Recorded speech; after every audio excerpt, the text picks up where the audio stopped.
রাখবেন। শাপলাকে ধারণ করে শাপলার এই চেতনাকে সারা বাংলাদেশে ছড়িয়ে দেওয়ার জন্য এবং যেই সংগঠনের ব্যানারে শাপলা সহ সারা বাংলাদেশে ফ্যাসিবাদের বিরুদ্ধে প্রতিরোধ গড়ে উঠেছিল, এদেশের ইসলাম প্রিয় জনতার আশা আকাঙ্ক্ষা এবং নির্ভরতার প্রতীক হেফাজতে ইসলাম বাংলাদেশের সংগ্রামী মহাসচিব মাওলানা সাজিদুর রহমান সাহেব এখন আমাদের মাঝে গুরুত্বপূর্ণ বক্তব্য রাখবেন। মাওলানা সাজিদুর রহমান সাহেব। আসসালামু আলাইকুম ওয়া রাহমাতুল্লাহি ওয়া বারাকাতুহু।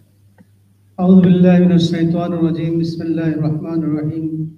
ওয়া মান ইয়াকতুল মুমিনান মুতাআম্মিদান ফাজাযাউহু জাহান্নাম খালিদান ফিহা ওয়া গাদিবাল্লাহু আলাইহি ওয়া লা'নাহু ওয়া আ'আদ্দা লাহু আযাবান 'আযীমা।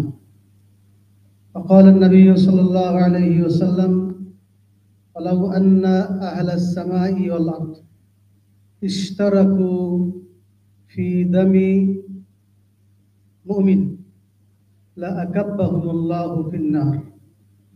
বরকতের জন্য একটি আয়াত এবং একটি হাদিস আমি পড়েছি।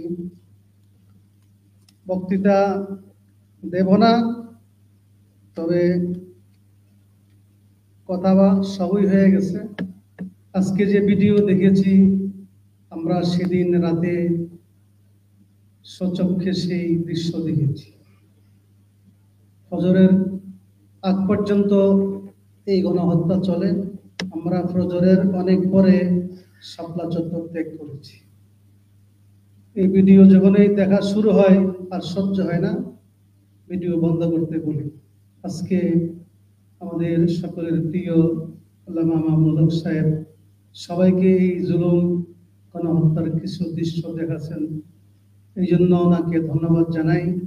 আমার একটা দাবি, খুনের বদলা খুন, আর নফস বিন নফস।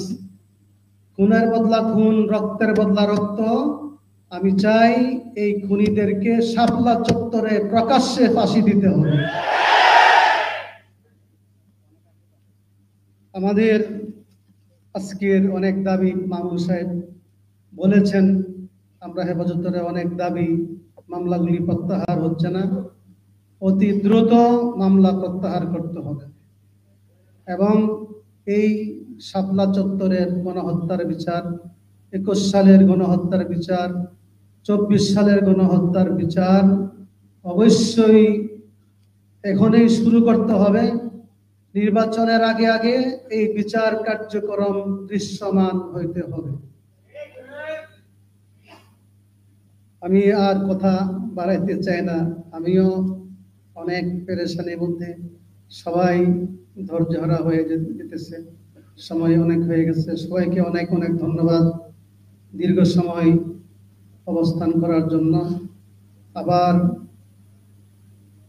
শাপলা স্মৃতি সংসদের আহ্বায়ক আল্লামা মামুনুল হক সাহেবকে ধন্যবাদ। সবাইকে অশেষ অশেষ শুকরিয়া জানিয়ে আমি এখানে শেষ করছি। আলহামদুলিল্লাহ।